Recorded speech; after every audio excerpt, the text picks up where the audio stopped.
e há 13 anos eu estudo a mente humana, o comportamento humano. Trabalhei e construí minha carreira na área comercial, por mais aí de 10 anos atuando em vendas, e junto a isso, junto à minha atuação na área comercial e o conhecimento que eu busquei sempre sobre o comportamento, a mente, as emoções, eu consigo fazer muitas análises, me desenvolver e também entender muito as pessoas. E hoje acabei me habilitando, me especializando de fato em inteligência emocional, e a gente, por mais que eu forme vendedores, a minha preferência é a inteligência emocional. É o que eu mais gosto de aprender, é o que eu mais gosto de estudar e, de fato, é o que eu mais gosto de ensinar, seja em clínica ou seja também nos treinamentos.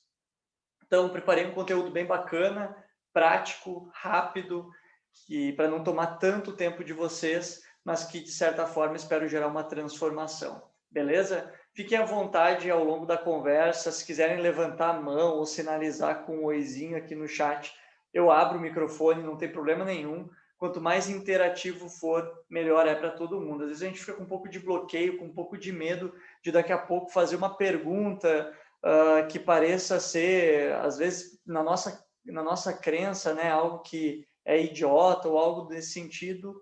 Não existe isso, né? Tudo é aprendizado, e se disparou aquela dúvida, pergunta, né? Pergunta, porque pode ser algo importante para ti, e quando a gente fala de inteligência emocional, quando a gente fala de mente humana, nada é errado e nada também é certo. Então, pergunta, porque com certeza vai ser grandioso. Beleza? Então, hoje, se tu assistiu a aula 1, eu falei um pouco sobre inteligência emocional, falei como que eu vejo tudo isso. Para quem não acompanhou, aqui na Permeases a gente define inteligência emocional como a capacidade de perceber conscientemente as emoções e os comportamentos inconscientes, para entender um pouco, falando de forma rápida, a nossa mente, nós seres humanos, nós homo sapiens, nós somos movidos a emoções, né? Isso desde lá no tempo dos Homo sapiens, há 70 mil anos atrás, quando existiam apenas 6 mil Homo sapiens. Lá atrás, né, o comportamento humano se baseava de 3 formas: sobrevivência, matando o animal ao qual precisava comer, né, fugindo daqueles que queriam nos comer, e procriando. Então, esses 3 instintos de sobrevivência permeiam no nosso dia a dia e são responsáveis por muitas decisões que a gente toma, seja de ficar na preguiça ou seja também de tomar alguma ação. E nós, como ser humano, nós somos movidos a emoções. E muitas vezes dentro de uma empresa, dentro do setor corporativo, os líderes, os chefes, os empresários, eles não entendem e não criam essa empatia com o colaborador. Toda emoção te gera uma reação, um sentimento ou um comportamento. Então, vamos lá, te deu uma ansiedade, tu tá ansioso ali porque tu precisa finalizar alguma coisa, ou tu precisa da resposta de alguém, e aí tu vai lá e no final do dia, no momento que tu tá com o autocontrole baixo, tu manda uma mensagem para aquela pessoa, arruma uma confusão, dá um atrito, enfim, por algo que tu falou no momento de ansiedade ou no momento de raiva, enfim. Esses comportamentos que a gente tem, seja uma explosão da raiva, seja essa mensagem no momento de ansiedade, seja falar alguma coisa negativa no momento de tristeza, seja o que for, é uma emoção que vem por trás e te gera esse comportamento que a gente chama de vício emocional e vício comportamental. E dentro da inteligência emocional, dentro de ter essa percepção dos teus comportamentos inconscientes e das tuas emoções inconscientes, a gente tem alguns pilares na inteligência emocional. Então, a gente tem essa gestão desses vícios, a gente tem a comunicação, que para mim é o principal pilar. A pessoa com inteligência emocional, ela se comunica de forma assertiva, ela consegue identificar o ambiente. Depois a gente vai falar mais sobre comunicação, como que a gente comunica, né? Tudo aquilo que a gente usa para comunicar e como comunicar de uma forma mais assertiva. Outro pilar da inteligência emocional é a empatia, a capacidade de se conectar com a outra pessoa, de fato entender e se colocar no lugar dela. E para isso a gente usa muitas vezes a comunicação.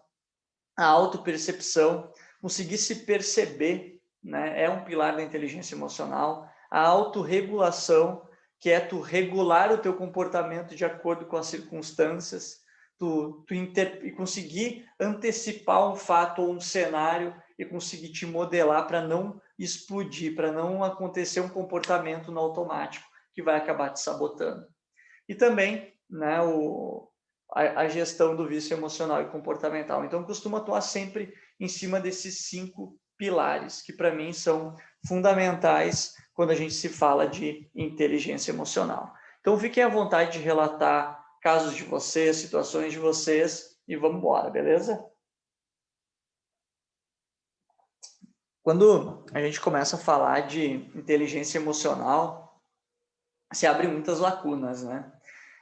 Vocês já devem ter ouvido falar de psicoterapia, de psicólogo e tudo mais, talvez já devem até ter ido, e eu sempre sugiro que todo mundo deve fazer terapia. Vocês já devem ter ouvido falar de hipnose, de programação neurolinguística, já devem ter visto esse assunto de inteligência emocional e inteligência social no LinkedIn, no Instagram, em algum lugar. Em algum momento já deve ter ouvido algo a respeito disso. E aí a gente acaba vendo N tipo de profissionais falando disso. A gente acaba vendo coaches, a gente acaba vendo psicólogos, a gente acaba vendo neurocientistas, a gente acaba vendo vários, com várias definições diferentes. Algumas com bom embasamento, outras nem tanto, né?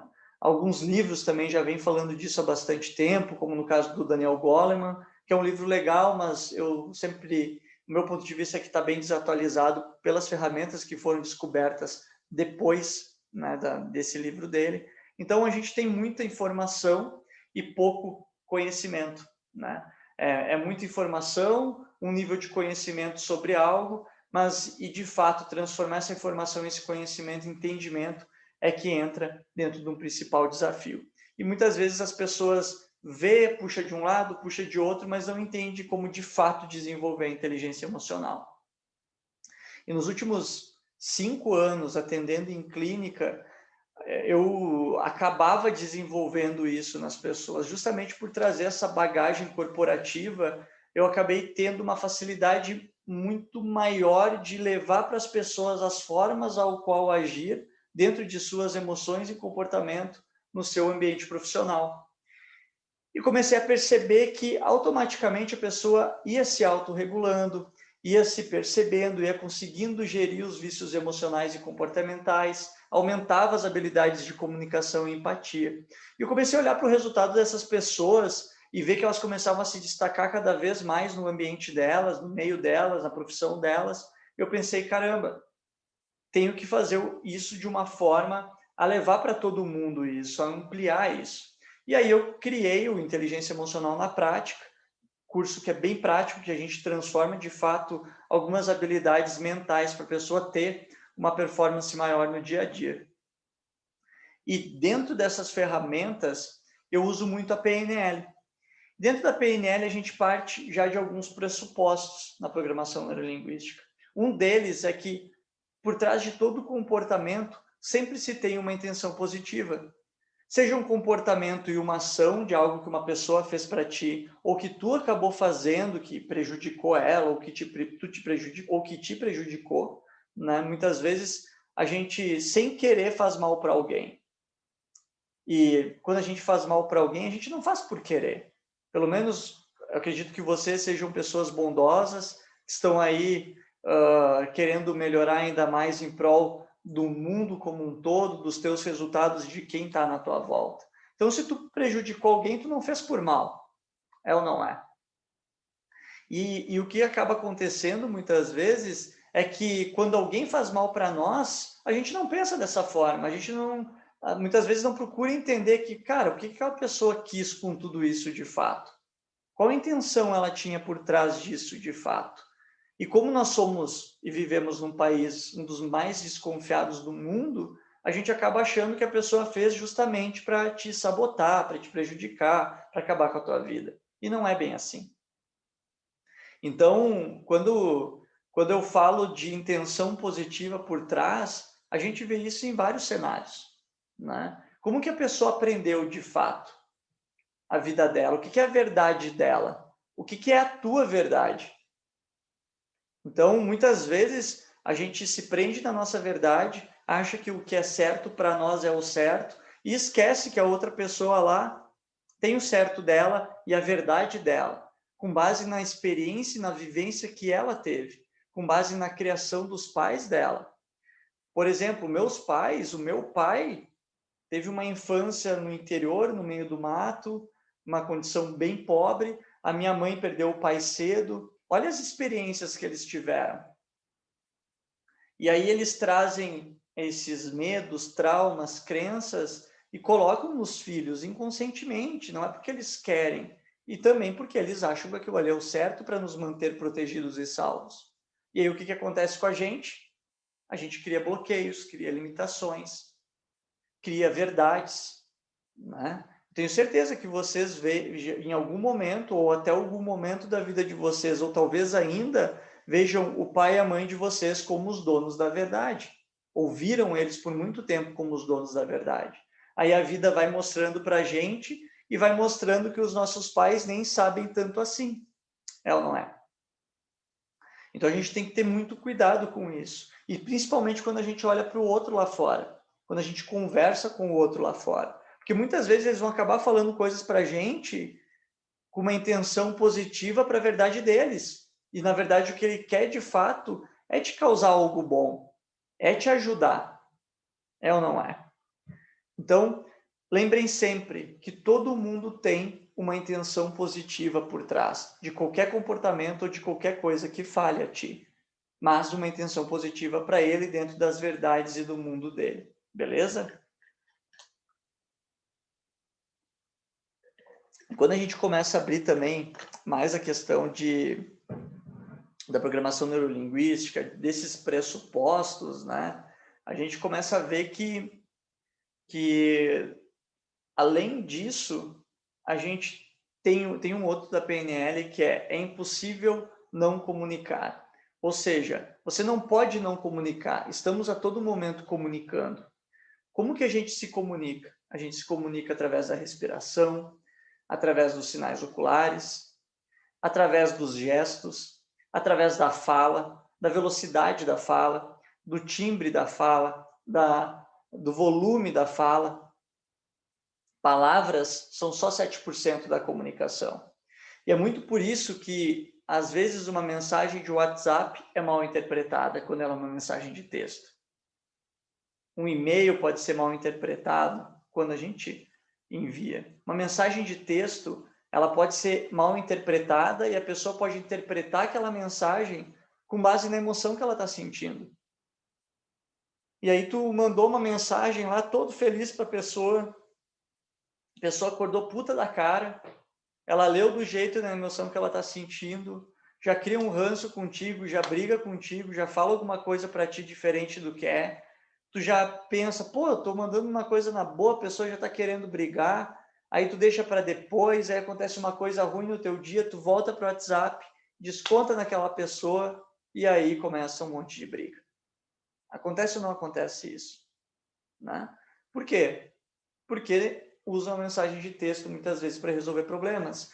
E, na maioria das vezes, não é a melhor forma. Então, a gente tem que ter um cuidado, porque sempre vai ter uma emoção por trás. Sempre. É impossível não ter emoção. A não ser que tu tome um remedinho lá e viva sempre, né, anestesiado no teu sistema cognitivo. Quando a gente começa a falar e abrir mais para a comunicação, indo um pouco mais além, a gente começa a entender que existem perfis representacionais. Pessoas que entendem o mundo de formas diferentes. Como assim, Rafael?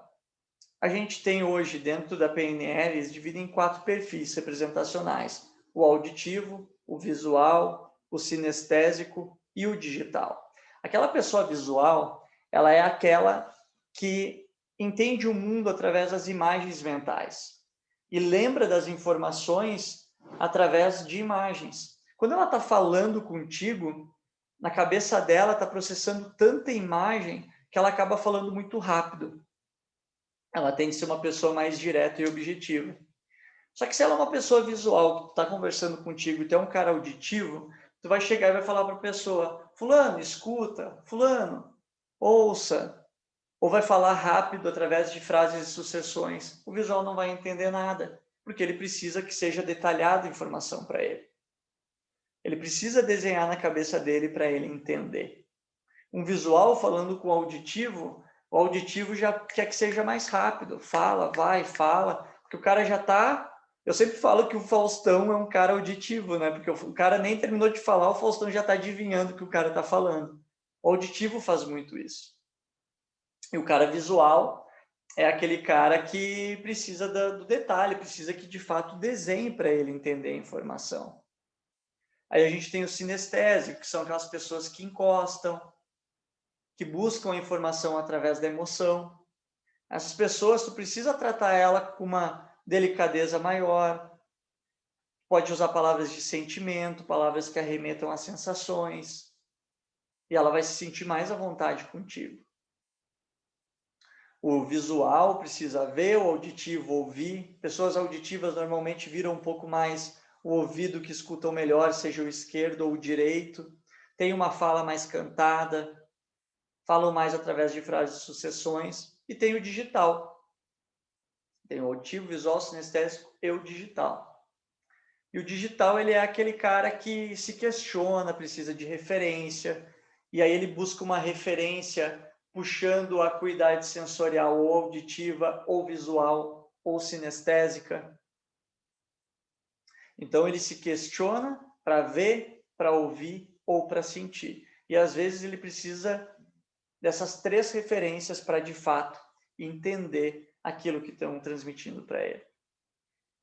Rafael, como que eu adivinho? Como que eu sei quem é quem? O visual vai usar palavras visuais, como olha, veja, imagine, não foi claro, não está claro. O auditivo, ouça, escuta, ele vai dar sons às coisas. Por exemplo, um visual que bateu o carro de manhã. Ele vai falar assim, bah, amigo, estava saindo de casa, o portão levantou, saí para a esquerda, quando estava chegando na esquina, veio um carro vermelho, até tentei puxar para a esquerda, mas o carro bateu em mim. O auditivo. Ah, saí de casa hoje, quando estava chegando na esquina, pô, bateram em mim. Ele vai dar som à situação e vai falar rápido.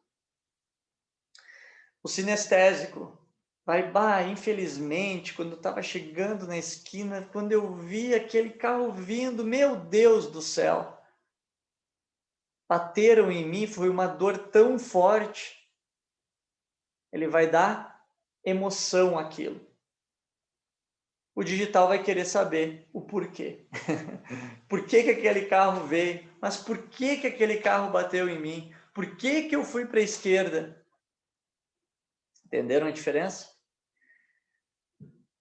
Conversando com o digital, ele vai estar sempre olhando, tu vai estar falando com ele, ele vai escolher um ponto fora, né? Ele não vai olhar para ti, ele vai olhar para o lado. Enquanto estiver falando, ele vai estar processando a informação. E quando ele falar, ele vai olhar para ti, vai direcionar a palavra. O visual vai buscar informação sempre no campo visual em cima, olhando para o lado direito ou esquerdo cima, e ele vai estar sempre te observando de corpo inteiro. O auditivo vai virar um pouco o rosto, vai usar bastante o diálogo interno, que é olhar para o coração, assim como o digital também faz muito isso. E o sinestésico vai olhar para o lado direito dele, vai sempre baixar a cabeça, responder, vai falar um pouco mais lento, tem uma respiração mais pelo diafragma, uma respiração mais lenta, e vai estar sempre querendo encostar em ti, enquanto ele estiver falando. Normalmente, o sinestésico é a pessoa que o visual odeia. Já conseguiram identificar alguém aí que veio na tua cabeça? Acho que o fulano é tal, acho que o ciclano é tal, acho que eu sou tal.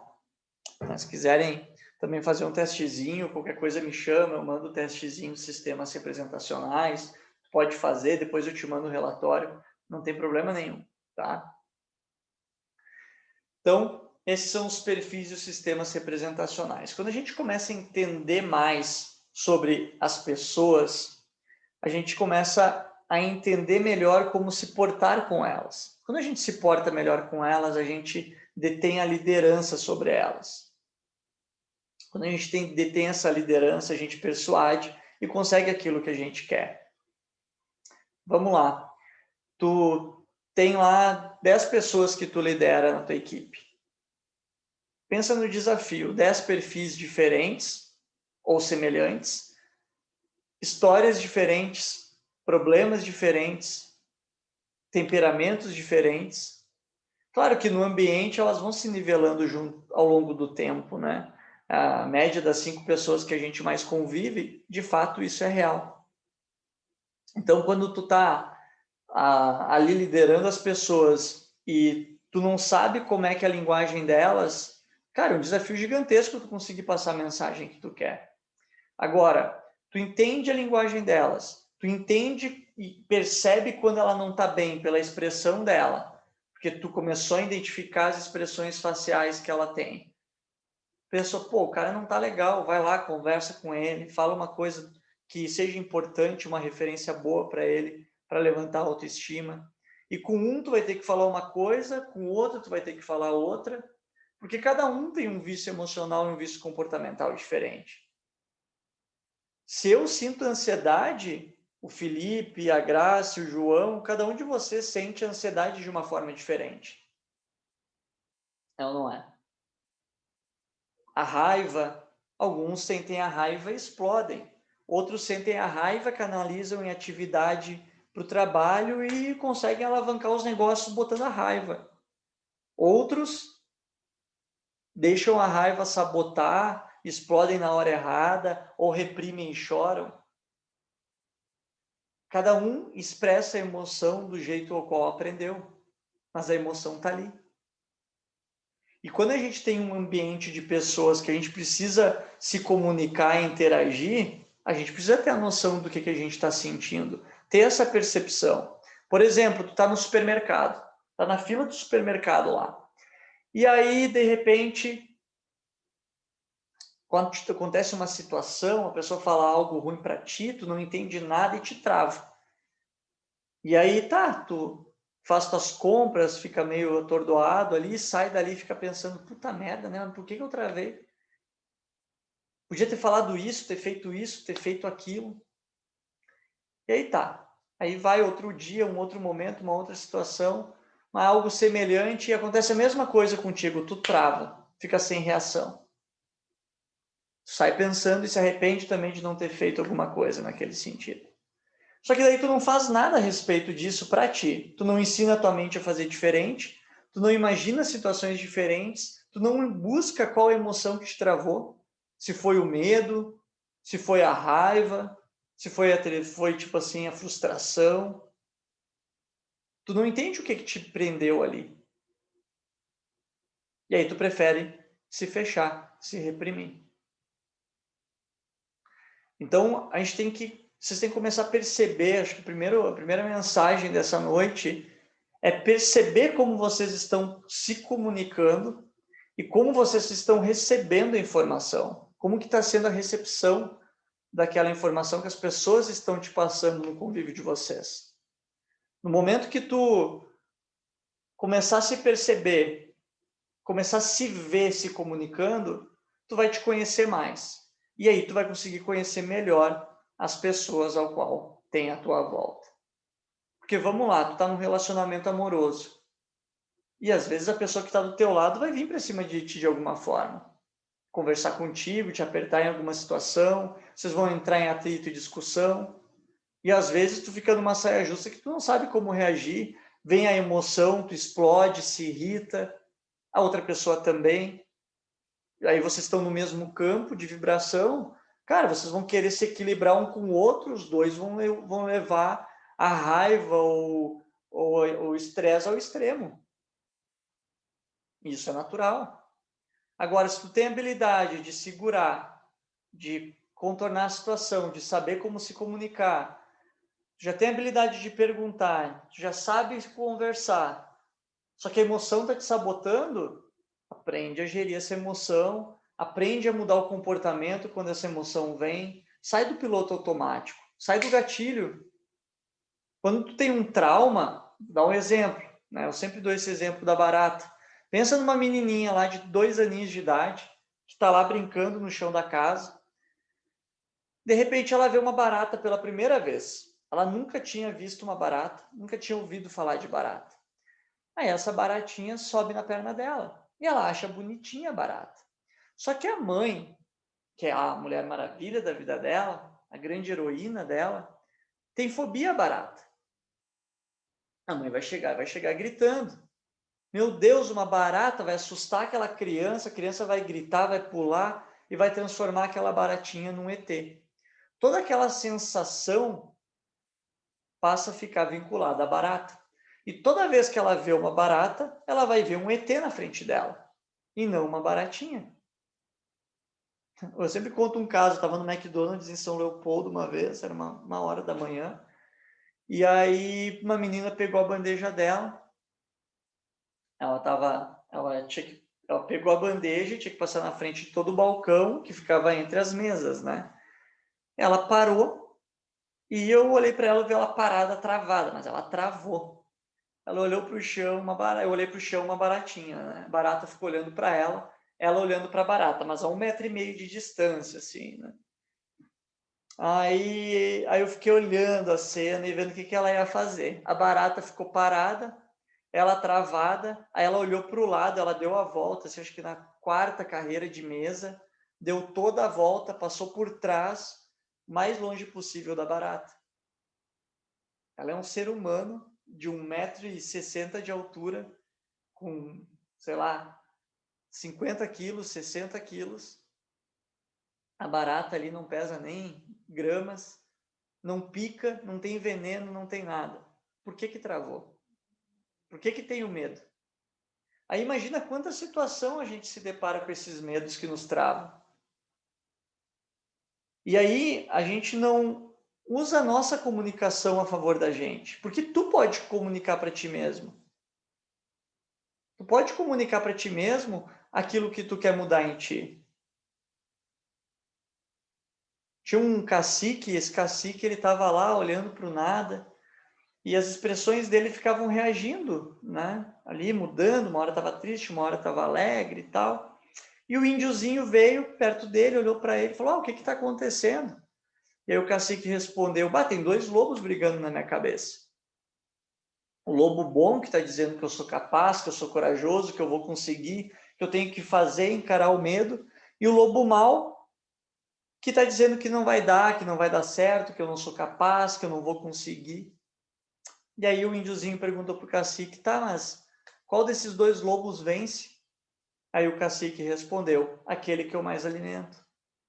O Coué já falava, né, que a gente tem o poder da autossugestão, e para vocês terem ideia, mais de 50% dos casos de surdez são psicológicos e mais de 10% dos casos de cegueira são psicológicos.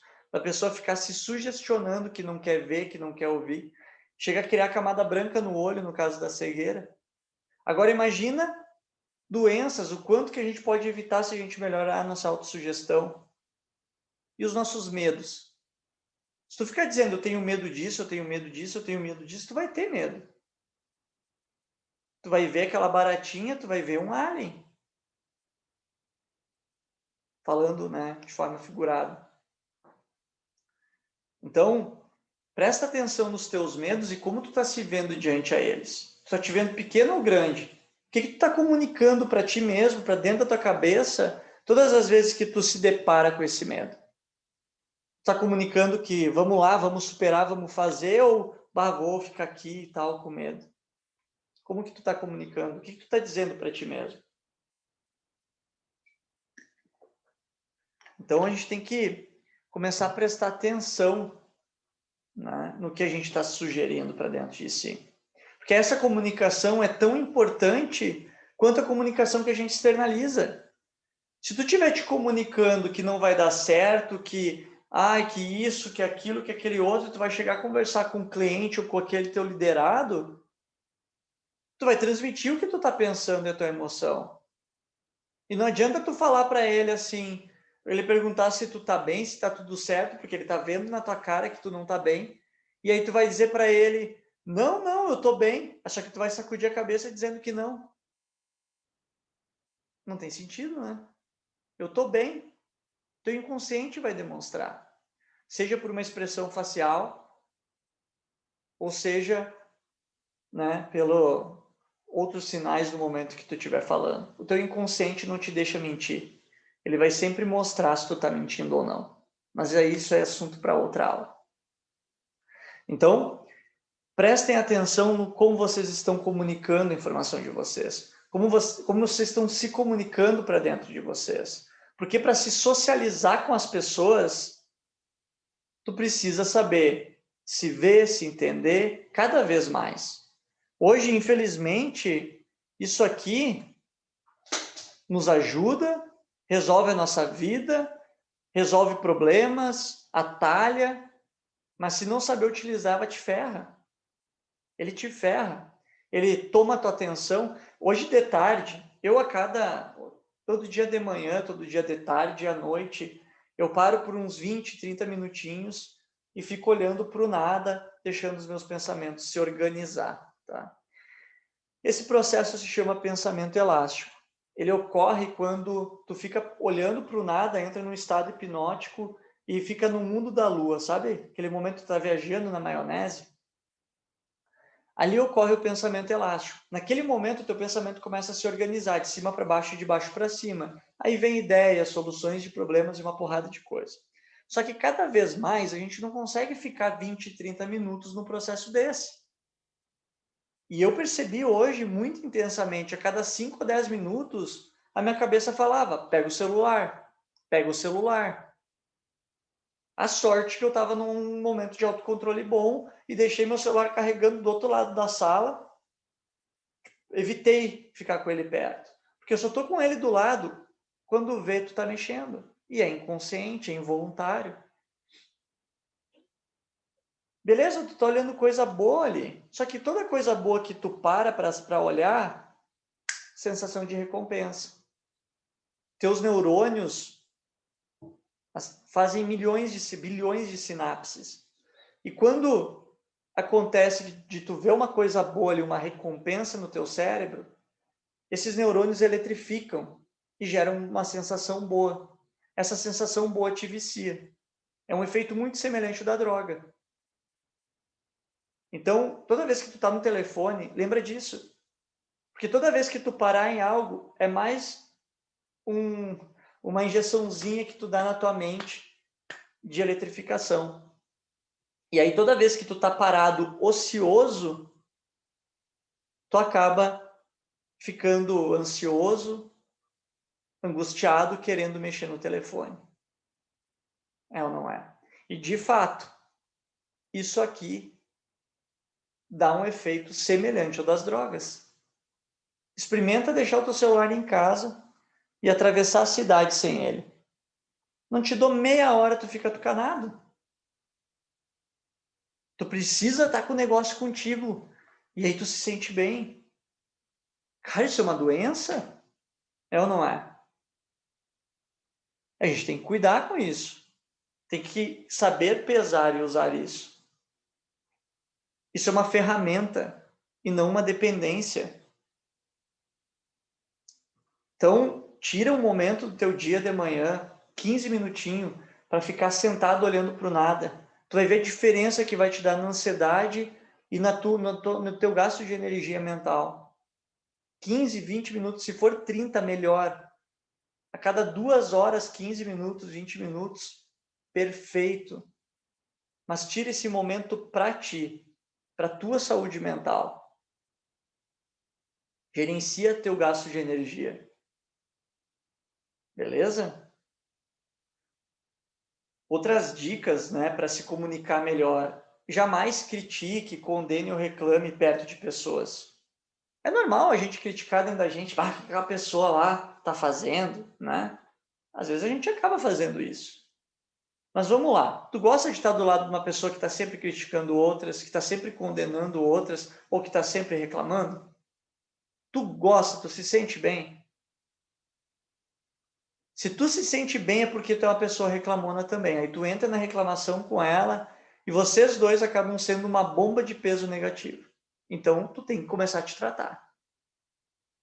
Vai buscar uma ajuda, vai buscar uma terapia, vai buscar conhecimento para ser mais positivo. A tendência é sermos negativos. Isso é fato, já falei bastante sobre isso, né? Sobre olhar se uma coisinha negativa acontece no nosso dia, a gente esquece as 99 que foram positivas. Porque a gente prefere olhar para o negativo. Mas ficar reclamando e toda hora resmungando não dá, né? Aí não tem condições. Está conversando com a pessoa, elogia ela, mas faça elogios sinceros, elogios honestos, né? Fala a verdade para ela. Procura despertar emoções nela. Fala algo para emocionar ela, para mexer com o ego dela de fato. Mostra interesse por ela, mostra importância por ela. Um dos principais desejos de todo ser humano adulto é a sensação de importância. Todo mundo quer se sentir importante. Como fazer para se sentir, para mostrar para outra pessoa que ela é importante para ti? Pergunta sobre ela, sobre a vida dela, sobre a família dela, sobre a profissão dela, sobre a carreira dela, os motivos pelo qual ela tomou a decisão de seguir essa profissão. Tu vai estar mostrando que tu se interessa por ela. Logo, tu está mostrando importância. Sorria sempre, dê sorrisos. Dá um bom dia para a pessoa do teu lado, no elevador, na rua, quando tu está caminhando. Transmite alegria. Daqui a pouco um bom dia, uma gentileza, muda o dia de outra pessoa. E o universo que tu dá volta. Isso é fato.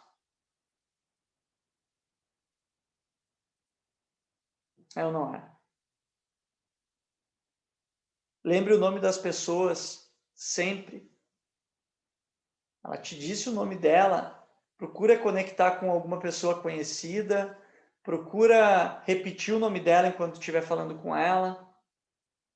Lembre o nome da pessoa sempre. E jamais, pessoal, assim, eu acho que é a regra da noite. Jamais discuta com quem quer discutir contigo. Jamais queira mudar a opinião da outra pessoa. Mostra o teu ponto de vista. Não tenta mudar a opinião do outro. Não funciona. Principalmente se entrar em conflito. É o que eu sempre falo em vendas também. Se eu chegar e falar assim, cara, quer comprar minha xícara? Compra essa xícara aqui da Permeases, ó, é bonita. Agora, vou chegar ali, Felipe da Atom Advogados. Pô, Felipe, sabia que os advogados, né, têm buscado para se diferenciar, para ter mais prazer na vida deles, para conseguir se diferenciar ali no ambiente, ser uma referência para as pessoas que ele lidera, ele tem comprado essa xícara aqui. Tu muda a percepção da pessoa. Não estou oferecendo para ela, estou dando um ponto de vista diferente. Talvez de acordo com algo de interesse dele, se eu conhecesse ele mais, talvez eu ia falar coisas que iam estar de acordo com o mundo dele. E aí ele ia, pô, que bacana, né? E vai se imaginar já na situação. Não eu querer apontar e dar uma coisa para ele ou entregar uma coisa para ele. E assim é numa comunicação. A pessoa começa a discutir contigo, começa a bater de frente contigo.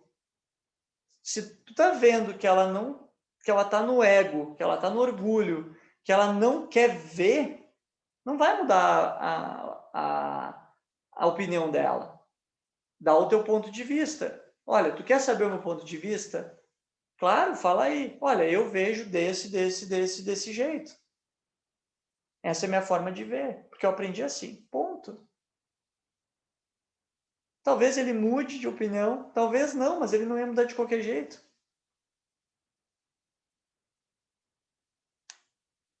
Entendeu? Então, não adianta conflitar. Não resolve. É conversa, é mostrar o teu ponto de vista. Não discuta. Beleza?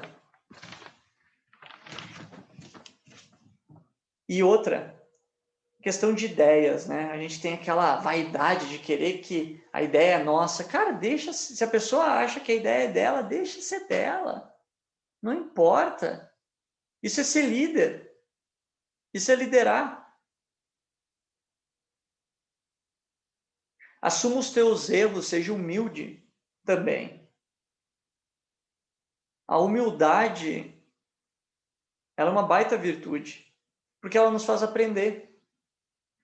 Eu já fui uma pessoa extremamente orgulhosa, com pouca humildade. Achava que sabia tudo. Mas tomei tanta pancada na vida que eu olhei assim e pensei, cara, desse jeito eu não vou crescer nunca. Eu tenho que, tipo, mudar. E aí, hoje eu prefiro saber tudo de fato estudando. Mas quanto mais eu estudo, menos eu sei. Então, nunca vou ser o dono da razão. Não, não é. E se tu quer criticar alguém, fala dos teus erros antes. Bah, olha só, fulano, eu errei uma vez nessa e nessa e nessa situação e percebi que tu errou de forma igual. Sabe o que eu aprendi? A pessoa vai aprender o quê? Isso, isso, isso, isso, isso.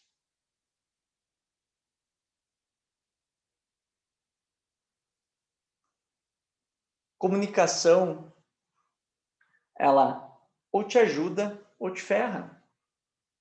Se tu não saber se portar numa reunião, tu não vai ser um profissional de sucesso. Não adianta, o profissional de sucesso faz reuniões. Se tu não saber conduzir uma reunião, se portar numa reunião, tu não vai ter sucesso. A não ser que tu seja o cara mega operacional que recebe por e-mail o que precisa fazer e fica ali fazendo, mas será que isso é ter sucesso? Se para ele for, tá tudo certo. Não existe o certo ou errado. Mas em algum momento esse cara vai ter que ir para uma reunião, porque talvez ele vai fazer algo errado, porque talvez ele vai precisar de uma informação. Ponto. Então tu tem que saber se comunicar. Olha lá para fora. Pega e pensa agora comigo. Olha para fora. Quantas pessoas lá fora têm medo de falar? Porque o pai falou para não conversar com estranhos. Desde a da infância. Olha quantas pessoas lá fora têm medo de falar. Olha quantas pessoas lá fora têm habilidade de falar. Poucos. Só que tu pode desenvolver. Tu tem que quebrar os medos, quebrar os traumas, quebrar as crenças. Estudar, ler. Aí tu vai desenvolver essa habilidade. Ela não é. Faz sentido isso aí para vocês?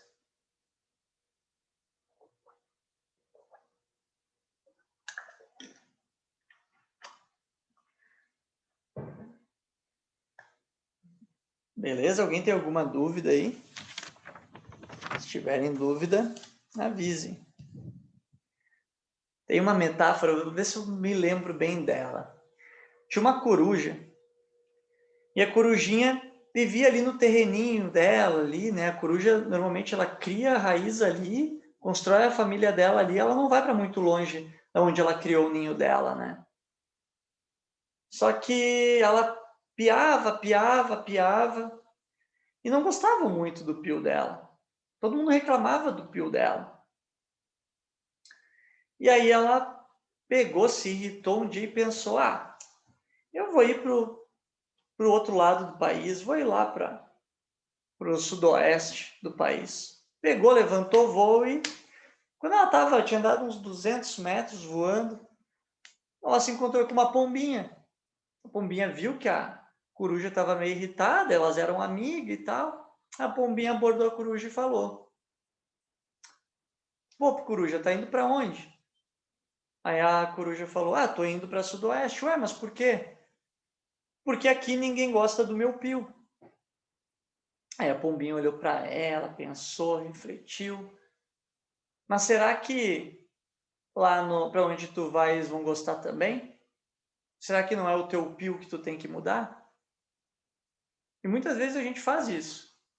A gente prefere mudar da onde a gente está, sair daquilo ali, porque tu não te adaptou ao ambiente, e aí tu se sente o certão, tu acha que não, ou todo mundo muda, porque eu não vou mudar, tem que ser do meu jeito. Aí tu vai para outro lugar, aí cagam para ti, aí tu vai para outro lugar, aí cagam para ti, aí tu vai para outro lugar, aí cagam para ti. É tu que tem que mudar. Aquela velha frase, se tu muda, o teu mundo muda. Tu quer que uma pessoa mude uma reação, muda o teu comportamento. Porque toda ação gera uma reação. E no momento que gerou uma vez aquela reação, Toda vez que tu agir do mesmo jeito, a reação vai ser igual. Gatilho, âncora. Então, se tu quer que a reação da outra pessoa seja diferente, muda a forma qual tu age. Beleza? Dúvidas? Estou à disposição. De conteúdo hoje era isso aí. Não quero tomar muito tempo de vocês. Hoje é véspera de feriado. Vocês querem aproveitar com alguém um pouco mais à noite, poder estender o sono amanhã. Então, espero que tenham gostado dessa aula. Prazer aí quem acompanhou aí. Hoje entrou pouca gente, mas feliz demais de poder compartilhar esse conhecimento com vocês. Espero que tenha sido grandioso para vocês. Essa aula vai ficar salva no YouTube. Então, se vocês quiserem reassistir, enviar para alguém que vocês julguem que precisam ouvir tudo isso que eu falei, mandem para elas, beleza? Se não tiverem dúvidas, estão liberados. Meu boa noite a todos e até a próxima aula, terça que vem, 9 da noite, a terceira aula da série de inteligência emocional, beleza? Bom feriado para vocês amanhã. Valeu, Felipe, boa noite. Eu que agradeço a presença aí. Valeu.